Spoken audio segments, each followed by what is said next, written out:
안녕하세요. 저는 신혼의 단꿈에 젖어 있는 30대 새댁입니다. 요즘 주변 사람들이 절 보면 가장 많이 하는 말이 정말 행복해 보인다는 말이에요. 좋은 사람 만나서 부럽다고 하는 또래 친구들도 많고요. 네, 지금 저는 무척 행복합니다. 하지만 이런 행복을 얻기까지 정말 상상도 못할 일을 겪었습니다. 돌이켜보면 아직도 제가 그런 일을 당했다는 게 믿기지가 않아요. 당시에는 너무 충격적이어서 한동안 사람도 못 만나고 밖에 나가는 것조차 두려웠죠. 그때 제 옆에서 울고 웃으며 함께 해준 가족이 없었다면 전 아마 지금까지도 그 늪에서 헤어나오지 못했을 거예요. 오늘 제가 이 글을 쓰게 된 건 저처럼 사람 볼 줄 몰라 봉변당하는 사람이 없길 바라는 마음과 허물 있는 저를 끝까지 감싸준 남편에게 감사를 전하고 싶어서입니다. 그럼 지금부터 제 결혼을 둘러싸고 벌어진 파란만장한 사연 털어놔 보겠습니다. 그날은 딱히 특별할 것 없는 토요일이었어요. 집에서 뒹굴다 거울을 보니 머리가 너무 푸석푸석해진 것 같아 오랜만에 동네 미용실에 갔습니다. 예약을 안 해서 한참 기다려야 했는데 대기석에 앉아 핸드폰이나 만지작거리고 있었죠. 근데 갑자기 누가 제 앞에 와서 서는 거예요. 제가 저기 혹시 이주희 씨 아니세요? 고개를 드니 웬 남자가 서 있었는데 처음엔 솔직히 좀 무서웠어요. 모르는 남자가 제 이름을 알고 있으니까요. 네? 누구세요? 제가 경계하는 눈으로 쳐다보자 남자가 황급히 손을 내저었습니다. 아, 놀라셨죠? 저 김민석이에요. 예전에 주희씨 수학 과외 했었는데. 김민석. 그 이름을 듣는 순간 머릿속이 하얘졌어요. 민석 오빠요? 맞아요. 기억나요? 당연히 기억하고 있었죠. 10년 전 잠깐이었지만 제 가슴을 설레게 하던 남자였는데요. 정확히 11년 전 저는 재수생이었어요. 첫 입시를 망치고 재수를 결심했는데 학원에 다녀도 수학만큼은 도저히 점수가 안 나오더라고요. 그래서 결국 엄마한테 매달렸죠. 엄마, 나 수학 과외 좀 시켜줘. 진짜 혼자서는 안 돼. 그래? 알았어. 엄마가 한번 알아볼게. 이왕이면 명문대생이 좋겠지? 그렇게 엄마가 수소문에서 구해주신 과외 선생님이 바로 민석 오빠예요. 명문대 수학과 다니는 대학생이었는데 주변에서 평판이 아주 좋다고 하더군요. 근데 처음 민석 오빠를 만났을 때 저는 깜짝 놀랐어요. 명문대생이라길래 안경 쓰고 좀 수수한 사람일 줄 알았거든요. 근데 문 열고 들어온 사람이 키도 크고 얼굴도 잘생긴 완전 제 이상형이었던 거예요. 안녕, 난 김민석이야. 오늘부터 수학과에 맡게 됐는데 내가 2살 많으니까 말 놔도 되겠지? 아, 네. 안녕하세요. 그때부터 저는 민석 오빠를 짝사랑하기 시작했어요. 물론 티는 못 냈죠. 오빠는 대학생이고 저는 재수생인데 그런 마음을 어떻게 표현하겠어요? 그래도 끌리는 마음은 숨길 수 없어 과외에 있는 날이면 평소보다 옷도 더 신경 써서 입고 머리도 예쁘게 묶고 그랬죠. 지금 생각하면 참 풋풋한 시절이었습니다. 근데 성적이 쑥쑥 올라가 기분 좋던 어느 날 오빠가 갑자기 뜻밖의 소식을 전했어요. 주희야, 나 다음 달부터 과외 못할 것 같아. 네? 갑자기 왜요? 내가 뭐 잘못했어요? 아니, 그런 게 아니라 내가 군대에 가게 됐거든. 그 말에 맥이 탁 풀려버렸습니다. 군대요? 저는 눈물이 핑 돌았지만 티내지 않으려고 노력하며 애써 담담한 척 말했습니다. 아, 그렇구나. 건강하게 다녀오세요. 군대 가서도 연락해요, 선생님. 편지 쓸게요. 그리고 마지막 과외 날 용기를 내서 편지를 썼어요. 하지만 감히 좋아한다는 말은 쓸 엄두도 못 냈답니다. 그냥 그동안 감사했다는 간단한 인사글과 함께 점수 오른 기념으로 성적표 들고 찍었던 사진 한 장을 넣었죠. 그렇게라도 오빠의 기억 속에 제가 남길 바랬거든요. 정말 순수한 소녀의 마음이었어요.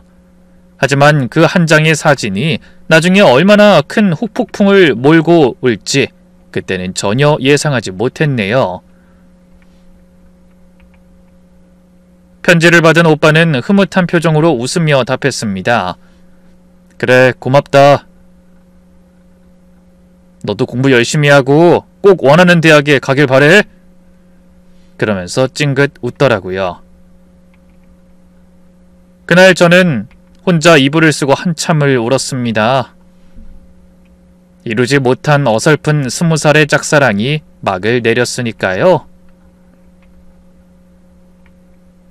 그 후로 혹시나 하며 오빠의 편지를 기다렸지만 군대에서는 끝내 편지가 오지 않았어요.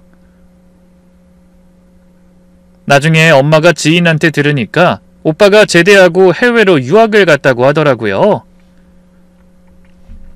그래서 그때 오빠에 대한 마음을 완전히 접었죠. 그 뒤로 오랜 시간이 흘렀습니다. 그동안 저는 대학에서 국문학을 전공하고 국내의 유명한 대학 서점에 취직해서 일하다 어느새 30을 넘기게 됐어요. 근데 당시 그렇게 연락이 끊겼던 과외 선생님을 갑자기 10년이 훌쩍 넘어 동네 미용실에서 재회하게 된 겁니다. 정말 선생님 맞아요? 그래. 아직도 날 기억하는구나. 와, 주희 넌 하나도 안 변했다. 에이, 무슨... 근데 선생님은 뭔가 좀 달라진 것 같기도 하고. 그래? 나도 늙었지? 하긴 세월이 얼만데. 그래도 넌 그대로라 참 부럽다. 아니에요. 오빠는 오히려 그때보다 더 멋있어진 것 같아요. 사실 오빠가 예전과 좀 달라 보이긴 했어요. 하지만 10년이 넘는 세월이 지났으니까 어쩌면 당연한 일이었죠. 20살 초반의 풋풋한 대학생이 30 중반의 아저씨가 될 만큼 시간이 흘렀잖아요. 오빠는 멋쩍게 웃으며 답했어요. 그래? 고마워. 나도 이제 어딜 가나 아저씨 취급받기 십상인데 그래도 예정이 좋네. 혹시 시간 되면 차라도 한잔 할래? 오랜만에 만났는데 그냥 헤어지기 아쉽네. 네, 좋아요. 참, 근데 너 머리 해야 하는 거 아니야? 아니에요. 오늘만 날인가. 다음에 하면 돼요. 어차피 너무 오래 기다려야 해서 집에 가려던 참이에요. 저는 거짓말까지 하며 어떻게든 오빠와의 만남을 이어가려고 했습니다. 그래서 미용실 근처 카페로 자리를 옮겨 지난 세월을 얘기 나눴어요. 자리에 앉자마자 제가 물었죠. 그동안 어떻게 지냈어요? 유학 갔단 얘긴 들었는데. 아, 그거 들었구나. 맞아. 제대하고 미국으로 2년 유학 다녀왔어. 선생님은 여전히 대단하네요. 그럼 지금은... 아, 나 그냥 회사 다녀. 오늘 휴일이라 명함을 못 가져왔네. 다음에 만나면 줄게. 저는 고개를 끄덕이며 예전의 일을 물었습니다. 근데 선생님 그때 왜 연락 안 하셨어요? 아, 사실 고민을 많이 하긴 했어. 근데 너는 그냥 예의상 한 말인데 내가 진짜로 연락하면 놀랄 것 같아서 망설여지더라고. 그러다 시간이 훌쩍 지나버렸어. 큰맘 먹고 연락하려고 할 때쯤엔 너무 오래된 것 같아서 민망하기도 했고. 그러다 제대하고 유학 간 거지.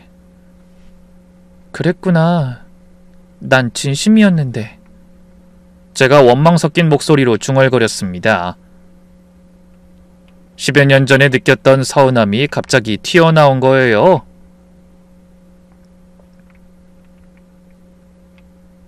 그 말을 들었는지 오빠가 웃으며 말했습니다. 그때 나 군대 갈 때 주위 네가 사진이 든 편지 줬잖아. 어머, 선생님 그걸 아직도 기억하세요? 당연하지. 지금 와서 하는 말이지만 나 사실 네 사진 군대에 가지고 들어갔었어. 훈련 힘들 때마다 꺼내봤지. 그 말에 심장이 미친 듯이 뛰기 시작했습니다. 설마 민석 오빠도 나를? 신락 같은 희망의 빛이 꿈틀거리는 기분이었죠. 저는 애써 들뜬 마음을 가라앉히며 물었어요. 진짜요? 응. 그래서 아까 미용실에서 너보고 얼마나 반가웠는지 몰라. 10년이 넘어서 이렇게 우연히 만나다니.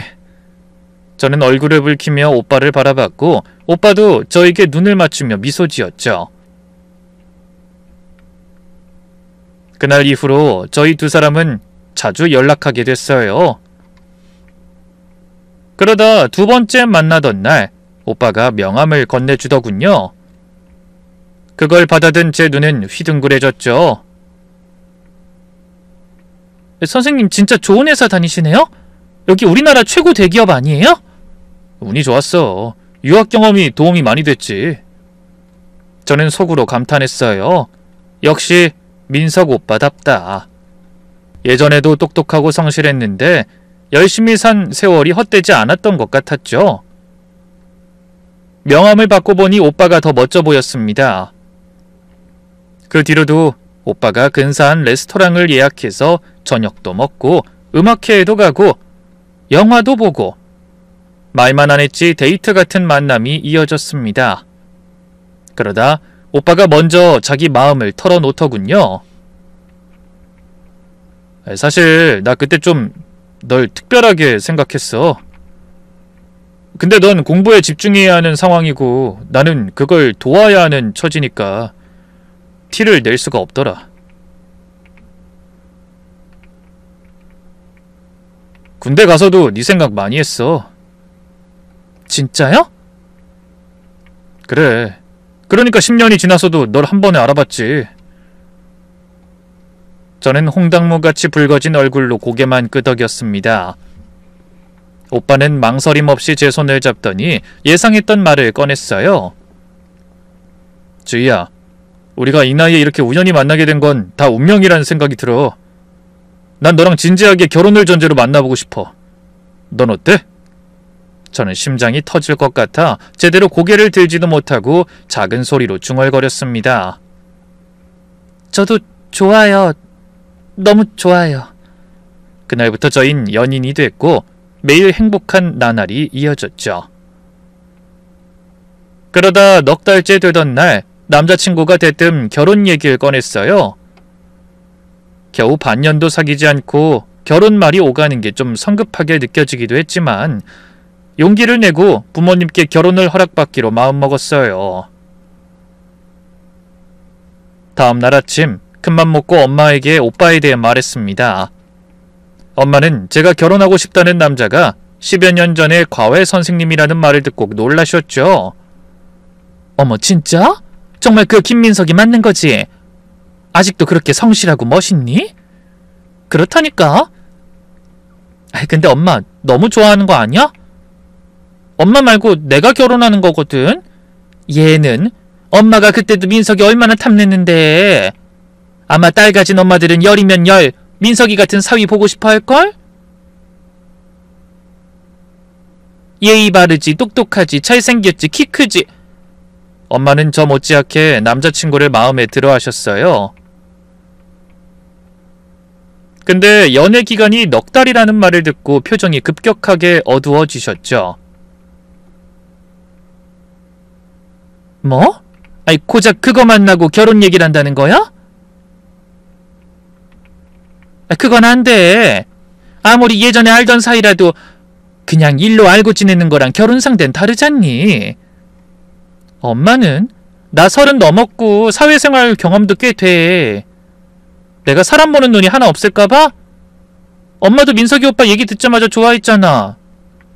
아이, 그건 그렇지만 반년도 못 만나고 결혼은...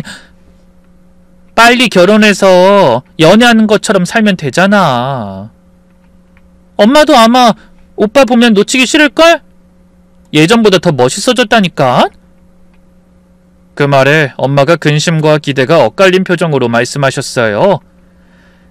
그래, 일단은 너랑 사귄다니까 일단 만나는 보자. 엄마는 상대가 마음에 드시면서도 연애 기간이 너무 짧다는 게 마음에 걸리시는 모양이었어요. 그래도 일단 사람 자체를 반대하시는 건 아니니 긍정적인 마음으로 남자친구를 불렀습니다. 근데 엄마뿐 아니라 아빠도 역시 짧은 연애 기간을 언급하며 걱정스러운 표정을 지으셨어요. 하지만 저는 짝사랑하던 남자와 결혼한다는 생각에 들떠 그런 부모님의 걱정이 귀에 들어오지 않았습니다. 드디어 약속한 날이 되어 남자친구가 찾아왔죠. 한 손엔 과일 바구니를, 다른 손에는 한우 세트를 들고 빳빳하게 다려진 정장까지 말끔하게 차려 입었더라고요. 부모님도 환하게 웃으며 예비 사위를 반기셨어요. 안녕하세요. 김민석입니다. 민석 오빠가 허리를 90도로 숙여 인사하자 엄마가 웃으며 말씀하셨습니다. 어머, 어서와요. 앉아요. 앉아. 아유, 정말 오랜만이네. 나 기억해요? 그 물음에 남자친구도 웃는 얼굴로 답했어요. 아이, 그럼요. 어머닌 세월이 비껴간 것처럼 그대로세요. 저는 좀 나이 들어 보이죠?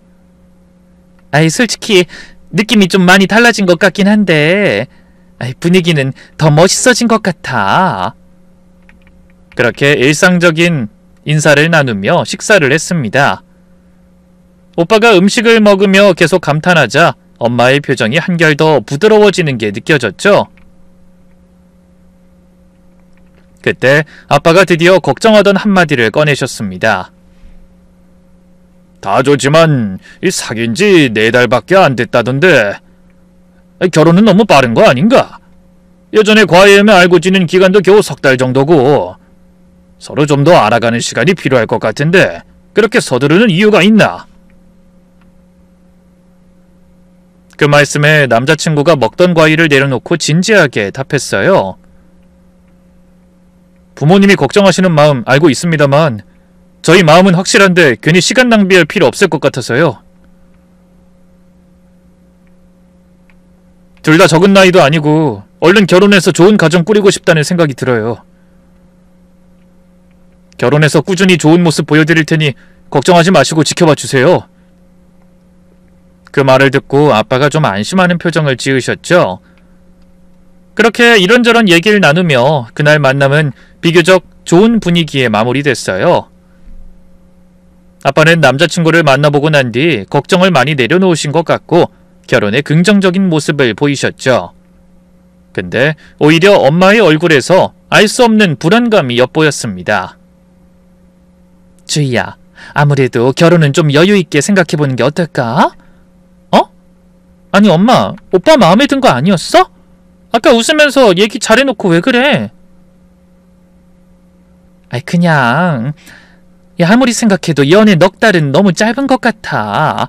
조금만 더 시간을 갖고.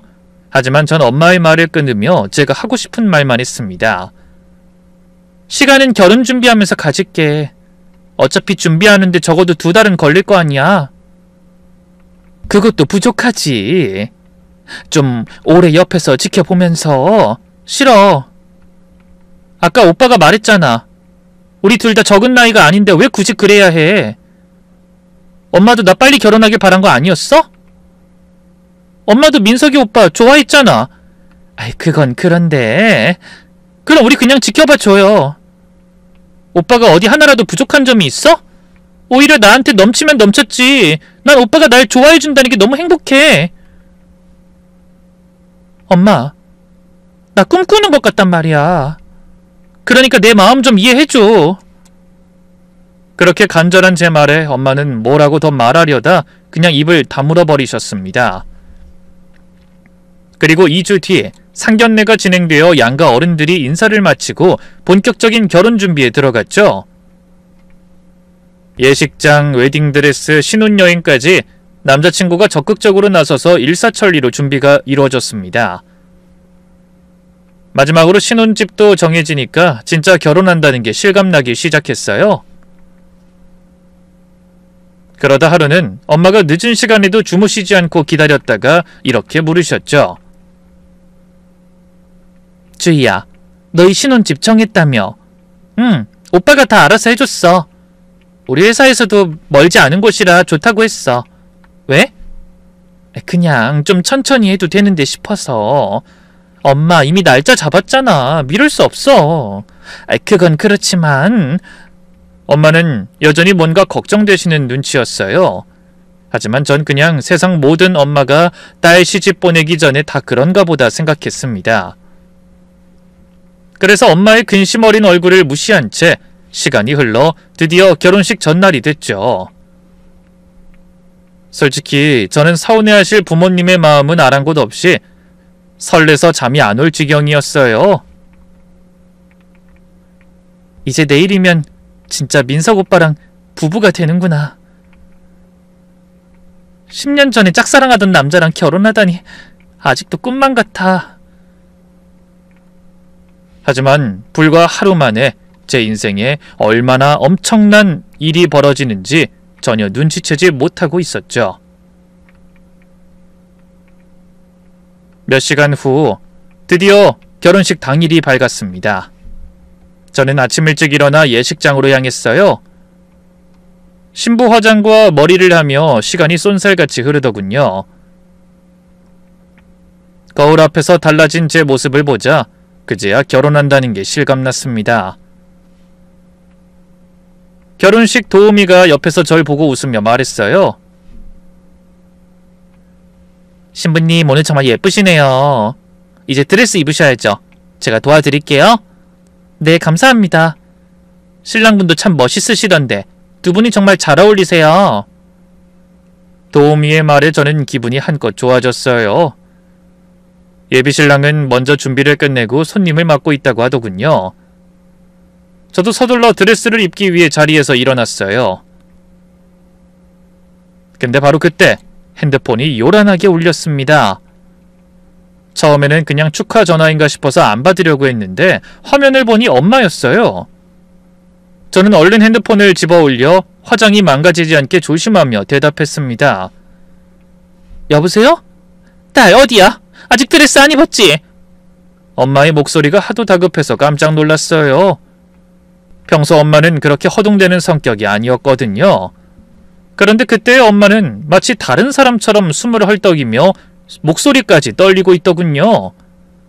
엄마 왜 그래? 무슨 일이야? 절대로 드레스 입지 마. 알았어? 엄마가 갈 때까지 기다려. 지금 바로 갈 거니까. 엄마 왜 그러는데? 나 지금 얼른 준비하고 신부 대기실로 가야 해. 그러자 엄마가 마치 울부짖듯이 애타게 소리치셨어요. 안 돼. 절대 안 돼. 주희야, 제발 아무것도 하지 말고 기다려. 부탁이야. 그러더니 전화가 끊겼습니다. 저는 핸드폰을 손에 든 채로 멍하니 서 있었어요. 뭐지? 무슨 일이지? 도대체 엄마 왜 저러는 거야? 그때 도우미가 걱정스럽게 물었죠. 신부님 괜찮으세요? 이제 드레스 입으실까요? 잠시만요. 잠깐만 기다려주세요. 엄마의 떨리는 목소리가 귓가를 맴돌아 도저히 그 말을 무시할 수가 없었어요. 별일 아닌 걸로 그렇게 호들갑을 떨 뿐이 절대 아니셨거든요. 자세한 건 모르지만 분명 뭔가 큰일이 일어났다는 걸 직감할 수 있었죠. 그래서 저는 드레스를 입지 않은 채로 그대로 멈춰서 엄마를 기다렸습니다. 불안감에 심장이 두근거렸어요. 도우미는 그런 저를 이상한 눈빛으로 바라보며 채근했네요. 신부님, 이대로 있다가는 신부 대기실에서 사진도 못 찍고 식장 들어가셔야 해요. 빨리 준비해야 하는데. 잠시만요. 저희 엄마 오실 때까지 잠시만 기다려주세요. 그러다 마침내 문이 벌컥 열리고 엄마가 모습을 드러내셨습니다. 그런데 숨을 헐떡이며 달려오신 엄마의 얼굴은 창백 그 자체였어요. 이마에는 땀이 줄줄 흐르고 눈은 빨갛게 충혈돼 있었죠. 평소에 보던 엄마의 모습이 아니었습니다. 저는 깜짝 놀라며 물었어요. 엄마, 얼굴이 왜 그래? 대체 무슨 일이야? 하지만 엄마는 대답 대신 주위를 둘러보셨어요. 메이크업 담당자와 도우미가 어리둥절한 표정으로 서 있었죠. 죄송한데 잠깐만 나가 계셔주세요. 아이랑 둘이 할 말이 좀 있어서요. 네? 네. 엄마의 목소리가 어찌나 단호한지 두 사람은 이유도 묻지 못하고 밖으로 나갔습니다. 그러자 엄마가 아무도 들어오지 못하도록 문까지 잠그셨어요. 저는 그런 엄마의 행동이 너무 이상해서 재촉하듯 물었죠. 엄마 진짜 왜 이래? 나 무서워지려고 해. 무슨 일인지 빨리 말해줘. 그러자 엄마가 저를 향해 천천히 돌아서는데 그 표정이 너무 심각해서 숨이 막힐 것 같았습니다. 엄마는 땅이 꺼져라 한숨을 쉬며 손에 들고 있던 작은 봉투를 하나 내미셨어요. 주희야, 이것 좀 봐. 이게 뭔데? 저는 떨리는 손으로 봉투를 받아 열어봤어요. 안에는 사진이 몇 장 들어있더군요. 그 순간 상상도 하지 못했던 진실과 마주하게 됐습니다. 그 사진 몇 장으로 그토록 꿈꿨던 행복이 산산조각 나버리다니 믿을 수 없었죠. 사진 속에는 예비 신랑의 모습이 담겨 있었어요. 하지만 오빠가 있는 곳은 대기업 사무실이 아니었습니다. 정장을 입은 모습도 아니었어요. 사진 속의 예비 신랑은 어두컴컴한 어딘가에 앉아 도박을 하고 있었습니다.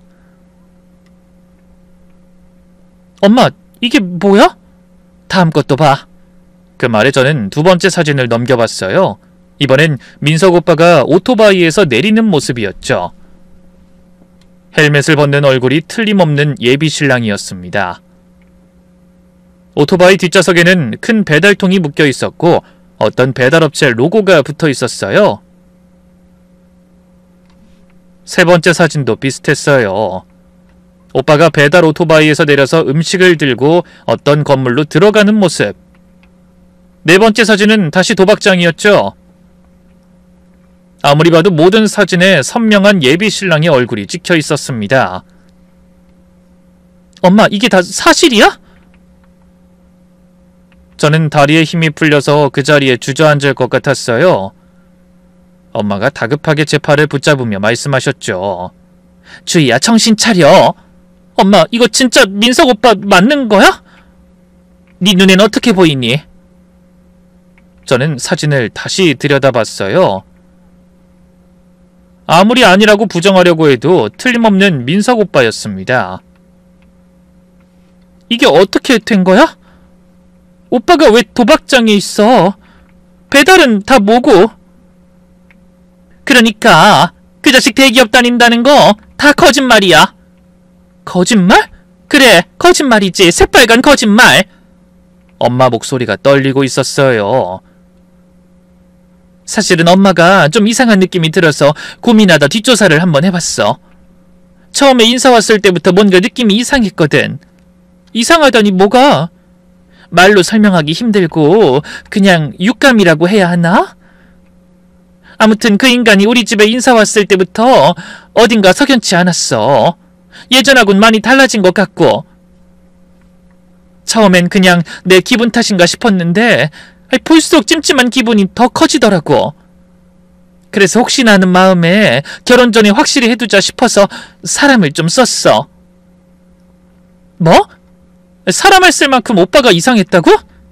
저는 어안이 벙벙했어요. 정작 오빠와 결혼할 당사자인 저는 한 번도 생각해 본 적이 없는 일이었거든요. 엄마, 근데 왜 그런 걸 나한텐 말 안 했어? 네가 그렇게 좋아하는데 확실하지도 않은 걸 어떻게 말하겠어? 객관적으로 보면 이보다 더 완벽한 신랑감이 없잖아. 그래서 결혼식이라도 좀 천천히 하길 바랬는데 너희가 너무 서두르는 바람에 고민하다 다른 사람 도움을 좀 받은 거지.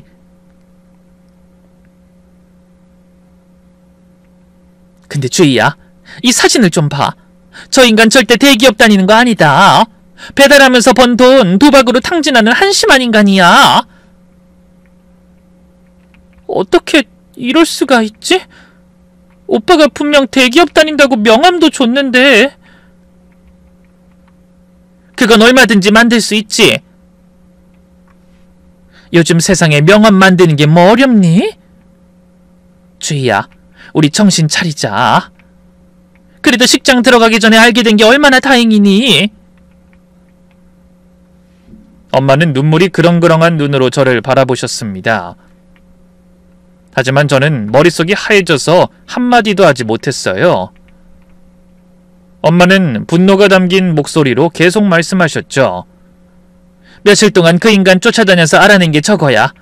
일주일 넘게 따라다녔는데 대기업 근처에도 간 적이 없더라. 아무래도 학벌도 거짓말 같아. 명문대 나와서 유학 다녀온 사람이 왜 이딴 식으로 살아? 그럼 10년 전부터 우리한테 정체를 속이고 과외선생 노릇을 했단 말이야? 모르지. 좀 더 알아볼 시간이 필요한데 아무튼 이 결혼 절대 안 돼. 설사 학벌은 진짜고 무슨 사정이 있어서 저러고 산다고 해도 도박에 거짓말에 저런 인간한테 너 절대 못 보낸다. 저는 손이 부들부들 떨리고 심장이 요동쳤어요. 조금 전까지도 핑크빛으로 가득하던 제 미래가 절망의 먹구름으로 꽉 찬 기분이었죠. 그때였어요. 도우미가 문을 두드리며 소리쳤습니다. 신부님, 더 이상 지체할 시간 없어요. 식장 예약이 계속 잡혀있어서 기다려줄 수가 없나봐요. 손님들도 다 자리를 채워 앉았어요. 빨리 준비해야 합니다. 그 말과 함께 갑자기 바깥에서 잔잔한 음악이 울려 퍼지고 시작을 알리는 사회자의 음성도 들리는 것 같았습니다. 그 순간 갑자기 참을 수 없는 분노가 끓어오르기 시작했어요. 말짱한 얼굴로 절 속이고 결혼까지 감행하려 했던 남자에게 배신감이 밀려왔죠. 그래서 저는 주먹을 불끈 쥔 채 문을 열고 밖으로 나가 예식홀을 향해 걸어갔습니다. 등 뒤에서 당황해서 어쩔 줄 모르는 엄마의 목소리가 들렸죠.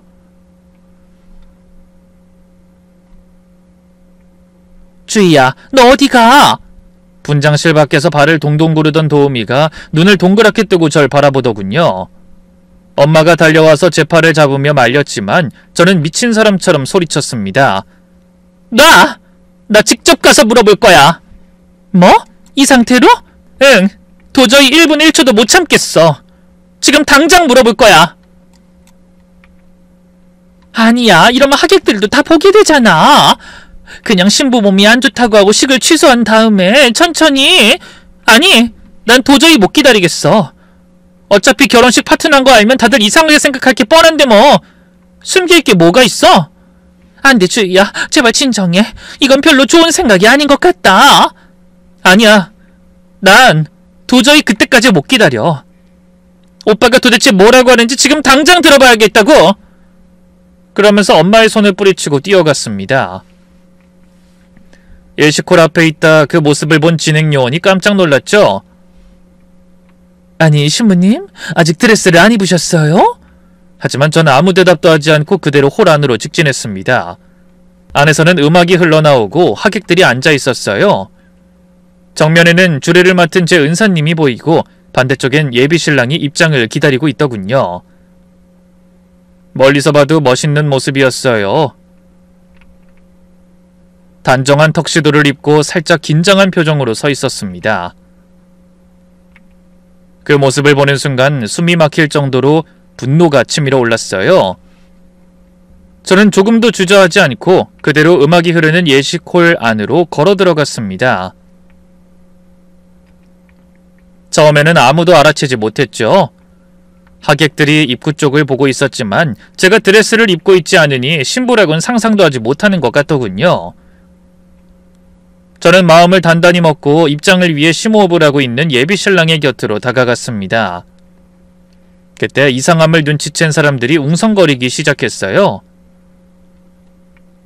저거 주희 아니야? 어머, 그러네? 근데 왜 드레스를 안 입었지? 웅성거리는 소리가 점점 커졌지만 저는 신경 쓰지 않고 남자친구의 뒤통수만 바라봤습니다. 시선이 집중되는 게 느껴졌지만 상관없었어요. 그 순간 저한테 중요한 건 딱 하나였거든요. 모든 사실을 예비 신랑에게 직접 확인하는 것 그뿐이었죠. 사람들이 웅성거리며 뒤쪽을 바라보자 예비 신랑도 뭔가 이상함을 눈치챘는지 고개를 돌렸습니다. 그러다 저를 발견하고 눈이 휘둥그레지더니 당황한 표정을 짓더군요. 주희야? 왜 그래? 그 드레스는? 저는 대답하지 않고 묵묵히 예비 신랑의 코앞까지 걸어가 가만히 그 뻔뻔한 얼굴을 노려봤습니다. 당황한 얼굴에 남자가 다시 한번 물었죠. 혹시 어디가 아픈 거야? 왜 그러고 있어?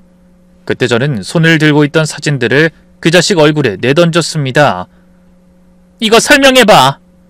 제 목소리가 예시코를 울리며 퍼져나갔어요. 예비신랑은 영문을 모르겠다는 표정으로 바닥에 흩어진 사진을 들어 올렸습니다. 그러다 깜짝 놀라서 얼굴이 사색이 된 채 물었죠. 뭐야 이게? 그걸 왜 나한테 물어? 오빠가 직접 설명해야지. 예비신랑이 바닥에 떨어진 사진 하나를 집어들었어요. 도박장에서 카드 치는 사진이었네요. 그걸 본 순간 민석 오빠의 표정이 굳어지더군요. 이거 어디서 난 거야? 그걸 왜 나한테 묻는데? 설명해봐. 이게 뭐야? 저는 참았던 감정을 한꺼번에 터뜨리며 미친 듯이 소리쳤어요. 유학 다녀와서 대기업 다닌다더니 이런 짓이나 하고 다니는 인간이었어? 주희야, 잠깐만 진정하고. 진정? 지금 그게 할 말이야? 그동안 멀쩡한 얼굴로 뻥치고 결혼까지 하려고 한 주제에 진정하라는 말이 나와? 하객들도 놀란 눈으로 술렁대기 시작했어요. 도박이란 말이 들렸는지 다들 놀란 것 같았죠. 뭐 도박장? 어머, 신랑이 도박을 하나 봐. 대기업 다닌다더니 왜 그렇게 살아? 저는 바닥에 떨어진 다른 사진들을 들어 예비 신랑의 얼굴에 집어던지며 미친듯이 소리쳤습니다. 이 사기꾼아, 어서 설명하란 말이야! 이게 도대체 뭐야? 대기업 다닌다며 왜 오토바이를 타고 배달이나 다니는데? 그 말에 예식장이 발칵 뒤집어졌어요. 하객들이 자리에서 일어나기도 하고 뒤로 몰려오기도 했죠. 저는 다시 민석 오빠를 쏘아보며 물었습니다. 말해봐. 왜 거짓말했어? 대체 왜? 근데 상대의 반응이 제 예상과 너무나 달랐어요. 저는 당연히 무릎 꿇고 빌거나 도망갈 거라고 생각했습니다. 하지만 그게 아니었어요. 물론 처음에는 당황한 것 같더니 잠시 후에 표정을 바꾸며 오히려 자기가 화났다는 듯이 소리쳤죠. 주희야, 너 나 못 믿어서 사람이라도 붙인 거야? 지금 이게 뭐 하는 거야? 저는 어이가 없어서 콧방귀를 끼며 답했어요. 지금 이상하게 그게 화가 나? 뭐 하긴 뭘 해. 네 거짓말 밝힌 거지. 거짓말? 민석 오빠가 피식 웃었습니다. 그 모습이 너무 황당해서 저는 순간적으로 할 말을 잃었어요. 이게 왜 거짓말이야? 퇴근하고 운동 삼아 아르바이트 한 거야. 요즘 직장인들 사이에서 퇴근 후에 아르바이트 흔한 일인 거 몰라?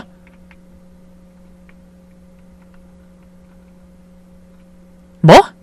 그걸 지금 말이라고 하는 거야? 당연하지. 회사에서 앉아서 일만 하니까 살이 찌는 것 같아서 저녁에 시간 날 때 배달 아르바이트 하는 거야. 건강하게 운동하면서 돈도 버는데 이게 무슨 문제야? 말도 안 돼! 왜 말이 안 돼? 요즘 직장인들 부업으로 배달 많이 해. 뉴스에서도 나왔는데 그 정도도 몰라? 저는 당황했지만 침착하게 대꾸했습니다. 그럼 도박은? 이건 뭐라고 둘러댈 건데? 예비신랑이 그 사진을 보더니 한숨을 쉬며 말했죠. 아, 이거? 회사 동료가 한번 가보자고 해서 재미삼아 딱 한 번 간 거야.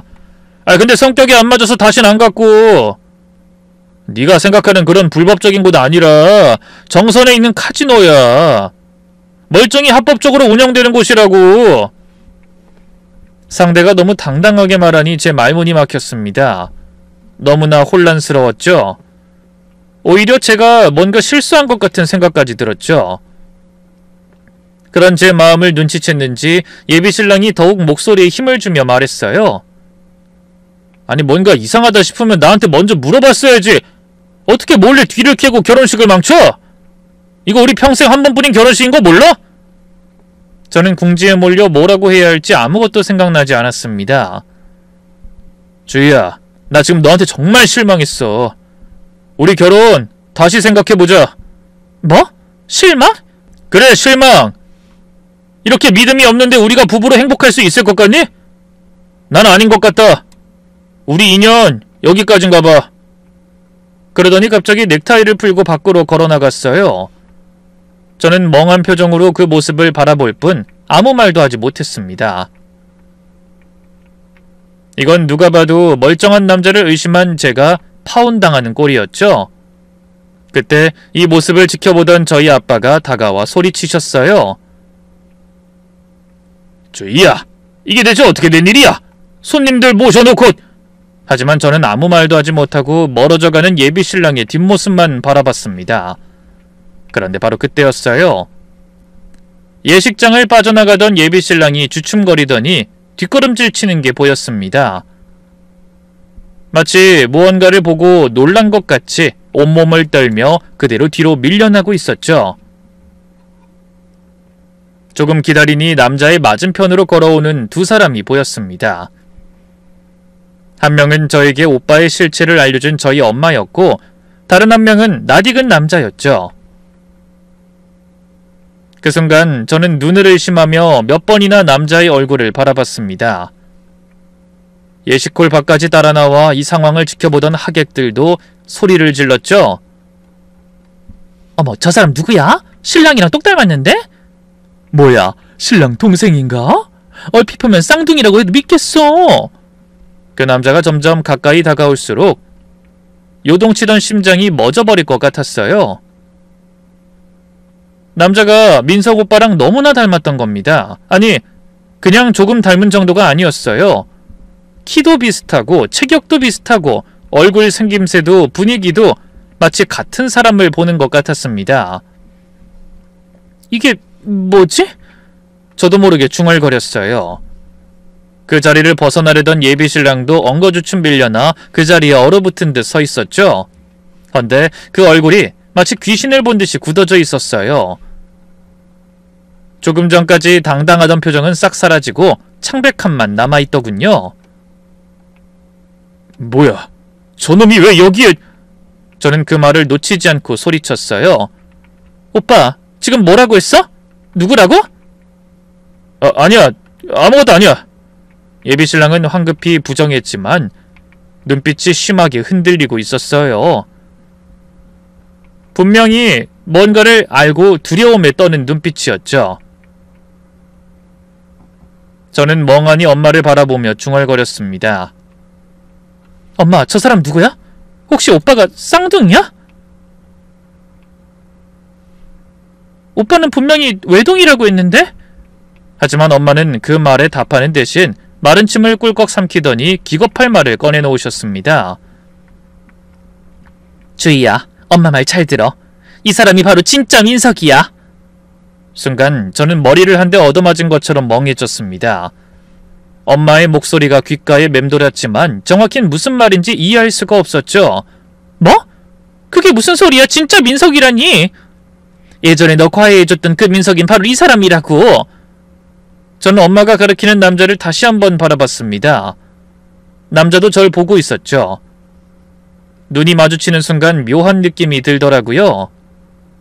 아니, 이게 어떻게 된... 뭐라고 설명할 수는 없었지만 본능적으로 그 남자가 저에게 수학을 가르쳐주던 남자가 확실하다는 느낌이 들었어요. 그렇다면 제가 결혼까지 하려고 했던 남자는 도대체 누구였을까요? 저는 고개를 돌려 예비신랑을 바라보다 다시 엄마가 데려온 남자를 바라봤습니다. 분명 닮았지만 뭔가 다른 점이 많았어요. 이목구비도 그렇고 목소리도 그렇고 미묘하게 다른 점이 느껴지더군요. 예비신랑을 따로 볼 때는 몰랐는데 두 사람을 한꺼번에 놓고 비교하니 다른 점들이 보이기 시작한 겁니다. 저도 모르게 다리에 힘이 풀려 바닥에 주저앉았습니다. 엄마, 이게 어떻게 된 거야? 난 뭐가 뭔지 하나도 모르겠어. 네가 보고 들은 그대로야. 내가 데려온 남자가 진짜 민석이. 너랑 결혼하겠다고 한 저 인간은 가짜라고. 가짜? 저는 귀를 의심했어요. 저와 신기한 인연으로 재회한 남자가 가짜였다니. 어디서부터 가짜였다는 건지 이해가 되지 않았습니다. 그때 엄마가 데려온 남자가 앞으로 나서며 말했어요. 주희야, 나야 민석이. 그 남자가 제 이름을 부르자 너무나 익숙한 느낌이 밀려왔습니다. 그 목소리는 분명히 제 기억 속에 남아있는 민석 오빠의 목소리였죠. 그리고 나서 다시 예비신랑을 바라보니 제가 왜 착각했나 싶을 만큼 낯선 사람으로 느껴졌어요. 그제야 저는 그 모든 게 거짓이었다는 걸 깨달았죠. 남자는 계속해서 자신이 민석이라는 사실을 증명하듯 지난 일을 얘기했어요. 나 군대 갈 때 네가 편지도 주고 사진도 줬지? 나 군대 갈 때 네가 준 사진 가지고 들어갔잖아. 순간 소름이 돋았어요. 그 말은 예비신랑이 저와 재회하고 가장 처음으로 한 말이었죠. 도대체 뭐가 어떻게 된 건지 모르겠더군요. 남자는 계속 말을 이어갔어요. 네 마음이 너무 고맙긴 했는데 넌 공부해야 하는 상황이고 난 군대에 있으니 계속 연락하면 너한테 방해만 될 것 같다는 생각에 편지하고 싶은 거 꾹 참았어. 그러다가 제대하고 나서 바로 유학을 가게 됐지. 미국 가서라도 연락 한번 해보고 싶었는데 시간이 너무 지나서 민망하기도 하고 그래서 연락 못했어. 그리고 계속 거기서 공부하다가 박사 따고 2달 전에 귀국했어. 뭐라고요? 2달 전? 그럼 내내 미국에 있었다는 말이에요? 그래. 근데 갑자기 어제 낯선 사람한테 연락이 왔어. 누가 내 이름을 사칭해서 너랑 결혼한다는 거야. 처음엔 장난 전화인 줄 알고 무시했는데 아무리 생각해도 찝찝해서 이렇게 와보게 됐지. 근데 이게 전부 사실이라니. 그때 저희 엄마가 한 발 앞으로 다가서며 말씀하셨죠. 주희야, 사실 내가 저 인간 뒷조사하라고 한 사람들이 진짜 민석이를 찾아냈다고 조금 전에 연락했어. 저 인간이 가짜라는 거 알고 계속 파봤더니 진짜 김민석이 따로 있더라는 거야. 그래서 결혼에 대해 말해줬다고 기다려보라는데 어찌나 초조하던지. 근데 이렇게 진짜 나타난 거란다. 그럼 저 사람은 누구야?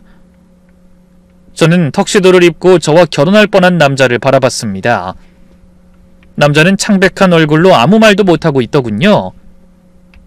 조금 전까지 당당하게 억울함을 호소하던 모습은 온데간데 없었어요. 진짜 민석이란 사람이 나타나니까 완전히 얼어붙은 겁니다. 그 믿을 수 없는 상황에 숨막힐 듯한 정적이 흐를 때 갑자기 남자가 도망치려 했습니다. 하지만 남자보다 진짜 민석 오빠의 행동이 더 빨랐어요. 남자를 막아서며 눈을 부릅뜨고 소리쳤거든요. 어딜 가려고? 이렇게 도망치면 모든 게 해결될 것 같아? 그 말에 주변에 모인 사람들이 또다시 술렁였습니다. 저는 도망치려던 남자를 붙들고 물었네요. 당신 대체 누구야? 민석 오빠가 아니면 누구냐고! 누군데 우리 얘기를 다 알고 있는 거야? 하지만 남자는 대답하지 않고 입술을 꼭 다문 채 고개를 숙이고 있었어요. 그때 한숨 쉬며 엄마가 끼어드셨습니다. 저 인간 성이 박씨라더라. 박범규. 진짜 이름은 그거야. 박범규? 그래. 저놈은 진짜 민석이랑 군대 동기였어. 복무하면서 친해졌다고 하더라. 그때 진짜 민석이가 네 얘기를 했던 모양이다. 네가 준 사진도 보여줬고 저놈이 그 정보를 이용해서 너한테 접근한 거야. 그때 진짜 민석이 오빠가 제 앞으로 걸어오더니 갑자기 고개를 숙이며 말했어요. 주희야, 정말 미안해. 군대에서 저 자식이랑 나랑 정말 친했어. 그래서 별 생각 없이 너에 대해서 말해줬지. 그 뒤로도 내가 네 사진을 볼 때마다 저 녀석이 이것저것 물어보더라고. 그래서 과외해주던 학생이었는데 착하고 예쁘다고 그냥 친한 동기한테 자랑삼아 얘기한 건데 그 일로 이런 큰 문제가 생길 거라고는 상상도 못했어. 정말 미안하다. 말도 안 돼! 내가 진심으로 사과할게. 그때도 저 자식이랑 내가 친해지게 된 계기가 둘이 많이 닮아서였어. 군대 선임이나 간부들이 자꾸 저 녀석이랑 나를 헷갈렸거든. 체격도 비슷하고 이목구비나 분위기도 닮았다고. 하지만 그걸 이용해서 이렇게 엄청난 일을 저지를 거라고는 생각도 못했어. 내가 부주의했다. 미안해. 제가 10년 전 과외 선생님으로 착각하고 결혼까지 하려 했던 남자가 가짜였다니 기가 막혔습니다. 어떻게 이럴 수가 있어? 한참을 울던 저는 정신을 차리려 노력하며 민석 오빠를 사칭한 남자에게 다가가 떨리는 목소리로 말했습니다. 당신 왜 이런 짓을 한 거야? 나한테 왜 그랬어? 하지만 남자는 입을 열지 않고 묵묵히 서 있기만 했죠. 그때였어요. 예식장 입구가 또 한 번 소란스러워졌습니다. 저희 엄마의 신고를 받고 출동한 경찰이 나타난 거예요. 식장으로 걸어들어온 경찰 2명이 엄마의 안내를 받고 말없이 고개 숙인 남자에게 다가가 물었습니다. 박범규 씨 맞습니까? 반항할 줄 알았던 남자가 모든 걸 포기한 듯이 고개를 끄덕이더군요. 하긴 부정해봤자 증거도 명확하고 사람들이 웅성거리며 주변을 막아 도망칠 수도 없는 상황이긴 했어요. 경찰은 남자의 양팔을 붙들고 밖으로 나가며 말했습니다. 사기와 신원 도용으로 신고가 들어왔습니다. 같이 가시죠. 그렇게 남자는 끌려가고 예식장은 난리가 났습니다. 정신 나간 저를 대신해 웅성거리는 하객들에게 양해를 구하고 사과하는 건 모두 부모님의 몫이었죠. 어차피 남자의 하객들은 전부 가짜였기 때문에 놀란 사람들은 다 저희 쪽 친인척과 지인들이었어요. 그래서 모두 안타까운 얼굴로 부모님을 위로하며 돌아갔죠. 하지만 저의 어리석음으로 부모님께 씻을 수 없는 수치심과 망신을 준 저는 고개를 들고 두 사람을 마주할 용기가 나지 않았습니다. 그 뒤로 수사 과정에서 모든 진실이 밝혀졌어요. 경찰이 알아낸 사실은 이랬습니다. 피해자가 그날 미용실에 머리를 자르러 갔는데 어디서 많이 본 것 같은 사람이 있더랍니다. 그래서 한참 생각하다 미용사가 대기하던 주희씨 이름을 부르는 걸 들었다고 하더군요. 그때 예전에 본 사진이 떠올라 혹시나 하면서 접근해본 모양이더라고요. 어떻게 그런 우연이... 그러게요. 예전부터 김민석 씨와 자신이 비슷하다는 말을 많이 들어왔고 10년이나 지났으니 괜찮지 않을까 했던 것 같아요. 근데 정말 피해자분이 김민석 씨에게 들었던 상대가 맞았고 전혀 의심 없이 자기를 예전 과외 선생님으로 믿는 걸 보고 범행을 계획했답니다. 저는 어이가 없어 한숨을 쉬며 물었습니다. 도대체 왜요? 뭐 때문에 잘 알지도 못하는 저한테 신분까지 속이며 접근한 거예요?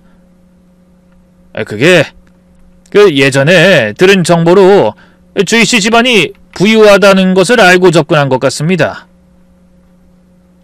네? 그럼 돈 때문에 이런 짓을 벌였다는 건가요? 네, 맞습니다. 어머님이 알아내신 대로 피해자는 배달하며 번 돈을 도박판에 쫓아다니며 다 탕진하고 있었어요. 그러다 빚도 많이 졌고 당시 사실혼의 동거녀와도 돈 문제로 불화가 있어 고민이 많았던 것 같더군요. 저는 귀를 의심했습니다. 사실혼 동거녀요? 그럼 다른 여자가 있는 상태에서 저랑 결혼까지 하려고 했다는 거예요? 네. 부잣집 딸과 결혼해서 빚도 청산하고 동거녀한테서 벗어나 새로운 인생을 살고 싶었던 모양입니다. 일단 결혼만 하면 거짓말이 들통나도 어쩔 수 없을 거라고 생각한 것 같아요. 그 뒤로 어떻게 시간이 흘렀는지 모르겠어요. 저는 엄마의 손에 이끌려 집으로 돌아왔고 화장도 지우지 못한 채 하염없이 울기만 했습니다. 그날 제 심정은 그대로 어딘가로 사라져버리고 싶다는 마음뿐이었어요. 엄마 아빠 미안해. 딸내미 잘못돼서 이게 무슨 개망신이야. 이제 나 어떻게 살아? 엄마 아빠한테 미안하고 창피해서 다시는 밖에 못 나갈 것 같아. 부모님은 그런 저를 달래주셨지만 그땐 어떤 말도 별로 위로가 되지 않더라고요. 아니 오히려 저를 위로하는 부모님께 더 죄송한 마음이 들어 몸둘 바를 모르겠더군요. 엄마가 그렇게 천천히 생각해보라고 할 때 말을 들었어야 한다는 후회만 가득했죠. 저는 울면서 엄마에게 물었어요. 엄마는 왜 그 인간 뒤를 캐보라고 한 거야? 혹시 가짜라는 걸 알아본 거야? 아니, 그건 아니야. 워낙 예전에 짧은 시간 만난 인연이라 솔직히 정확히 얼굴도 잘 기억 안 났고. 근데 왜? 아무래도 결혼을 너무 서두르는 게 이상하더라고. 근데 상견례 간 날 그 부모가 자식이랑 너무 안 닮은 것도 그렇고 뭔가 계속 마음에 걸리는 게 있었어. 그래서 돌다리도 두드려보고 건너자는 마음으로 시작한 일인데 그렇게 큰 비밀이 있을 줄은 몰랐지. 엄마, 미안하고 고마워요. 엄마 말 들었어야 하는 건데 내가 너무 바보 같아서 미치겠어. 그런데 얼마 후 집으로 생각지도 못한 손님이 찾아왔습니다. 바로 진짜 민석 오빠가 찾아온 겁니다. 오빠는 저희 부모님께 정중하게 고개 숙여 사과하고 저에게도 이렇게 말했어요. 주희야, 다시 한번 제대로 사과하고 싶어서 찾아왔어. 정말 미안하다. 내가 뭐라고 해야 할지 모르겠어. 하지만 전 고개를 저으며 답했습니다. 오빠 잘못 아니에요. 사람도 제대로 못 알아본 내 잘못이지. 아니야. 내가 마음대로 군대에서 네 얘기를 떠벌리지만 않았어도 이런 일은 없었을 텐데. 네가 예쁘다면서 이것저것 물어보길래 내가 아는 선에서 말해준 것뿐인데 어떻게 이런 일이 있는지. 저는 말없이 고개만 저었어요. 아니에요. 그냥 10년 전 스쳐간 인연에 멍청하게 미련해가지고 사기당한 제가 바보죠. 그 인간 어떻게 됐어요? 구속됐어. 경찰 말로는 실형을 피할 수 없을 거래. 속이 좀 시원해? 모르겠어요. 시원하기도 하고 허탈하기도 하고. 그 후로도 가끔 민석 오빠가 집으로 찾아왔어요. 제가 괜찮다고 해도 충격으로 회사까지 쉬고 있는 저에게 미안하다며 열심히 찾아와 이런저런 얘기를 나누다 돌아가곤 했죠. 10년 동안 어떻게 살았는지, 유학생활은 어땠는지 그런 간단한 얘기들을 나누다 보면 시간 가는 줄 모르겠더라고요. 그러다 오빠가 하루는 전화로 이런 말을 건넸어요. 주희야, 이번 주말에 시간 있어? 우리 영화 볼까?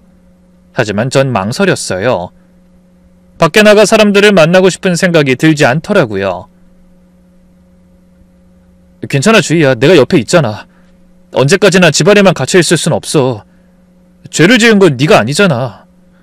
그래서 저는 용기를 내 오빠와 밥도 먹고 영화도 보며 천천히 일상을 회복해갔어요. 그러다 어느새 회사도 다시 다니고 친구들도 만나게 됐죠. 물론 처음에는 힘들었어요. 사람들이 전부 저를 쳐다보며 수군거리는 것 같았거든요. 하지만 그럴 때마다 오빠가 힘이 돼줬고 시간이 지나니까 그것도 무뎌지더라고요. 그러면서 이런 생각을 하게 됐어요. 뭐 어때? 속은 건 잘못이 아니잖아. 엄마 말대로 속인 놈이 나쁜 거지. 그렇게 오빠에게 도움받고 위로받다 보니 다시 오빠한테 마음이 가기 시작했어요. 하지만 남자한테 속아 사기 결혼까지 할 처지였던 저는 감히 오빠에게 그런 제 마음을 내비치지 못했죠. 그런데 어느 날 믿기 힘든 일이 일어났어요. 오빠가 이런 말을 꺼낸 거죠. 주희야, 나 사실 예전부터 너한테 마음이 있었어. 너 눈치채지 못하게 하려고 노력 많이 했지만. 그 말을 듣자 갑자기 심장이 쿵쾅거렸어요. 하지만 냉정해지려 노력하며 물었습니다. 오빠, 혹시 그 일에 대한 미안함 때문에 이러는 거면. 하지만 오빠는 펄쩍 뛰며 손살을 쳤어요. 아니야, 절대 그런 거 아니야. 사실은 나도 이번에 귀국하면 널 찾아보고 싶다고 생각했었어. 근데 이렇게 만나게 되다니. 난 솔직히 우리가 인연이라는 생각이 들어. 오빠는 얼굴을 붉히며 말했고 그 고백을 들은 저도 얼굴이 달아올랐습니다. 그 뒤로 어떻게 됐냐고요? 네, 예상하시는 대로 저는 얼마 전 민석 씨와 결혼했습니다. 그리고 다정한 남편 덕에 과거의 상처를 극복하고 넘치도록 행복한 신혼의 하루하루를 보내고 있죠. 이런 드라마 같은 인연으로 묶인 저희 부부의 인연 정말 남다르지 않나요? 요즘 저희는 저희 두 사람을 닮은 사랑스러운 아이를 갖기 위해 노력하는 중이랍니다. 부디 사연을 함께 하신 여러분도 저희에게 하루빨리 귀한 생명이 찾아와 주길 함께 기도해 주시겠어요? 그럼 오늘도 사랑하는 가족 안에서 행복하고 푸근한 하루 보내시길 바라며 전 이만 물러가겠습니다.